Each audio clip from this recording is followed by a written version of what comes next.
The origin of space waste. The origin of space waste can be traced back to the beginning of the space age in the late 1950s, when the Soviet Union and the United States launched the first artificial satellites into orbit around the Earth. These early satellites were relatively small and simple, but they still left debris in their wake as they orbited the planet. The first artificial satellite Sputnik 1 was launched into orbit in October 1957, and as soon as it was in orbit around the Earth, space junk started to build up in its orbit. However, even earlier, human activity may have created ejecta that ended up in space, like in the August 1957 Pascal B test. Even earlier, there were naturally occurring ejecta from Earth in orbit. The North American Aerospace Defense Command (NORAD) started building a database, the Space Object Catalog, of all known rocket launches and objects reaching orbit, including satellites, shield, and upper stages of launch vehicles after the launch of Sputnik.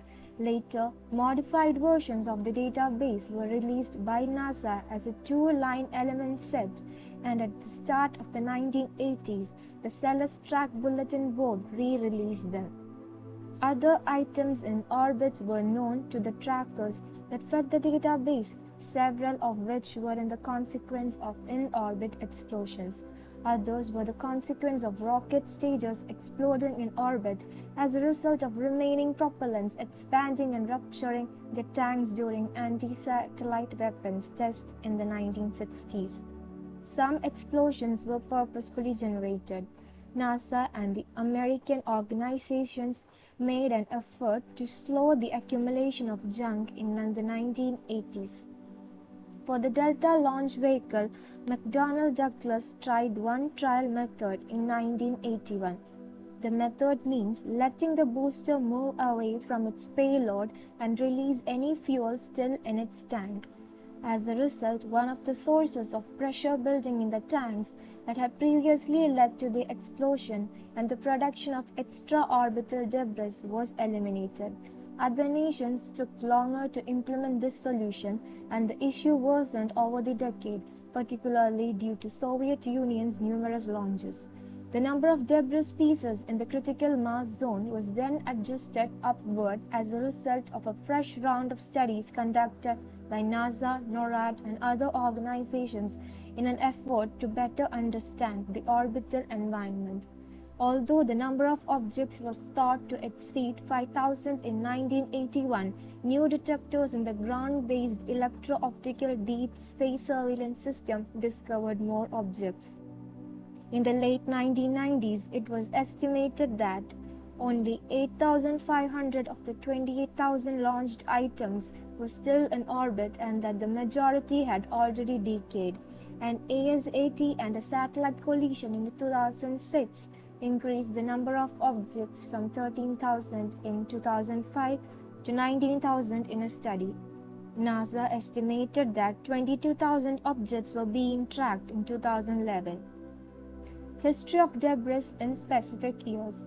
The United States Space Surveillance Network identified 19,000 pieces of debris larger than 5 cm as of 2009. As of 2013 July, there are reportedly more than 170 million particles of debris smaller than 1 cm, roughly 670,000 pieces between 1 and 10 cm, and about 29,000 larger fragments in orbit. There are 1,419 active satellites among the almost 18,000 man-made objects in orbit above Earth as of July 2016. There are 2,218 operating satellites among the almost 20,000 artificial objects in orbit above the Earth as of October 2019. The amount of space debris produced increased along with development of satellite technology and space exploration. The utilization of rocket stages and other spacecraft parts, the launch of big satellites and space stations, and other factors have contributed to the buildup of debris in orbit. In addition to intentional launches, accidental collisions and explosions have also contributed to the problem of space debris.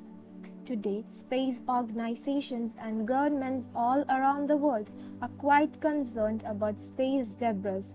With more junk in orbit, there is a greater chance that manned spacecraft and active satellites will collide. The issue is being addressed through several initiatives, such as designing satellites to be less likely to produce trash, removing debris from orbit, and enhancing tracking and collision warning systems.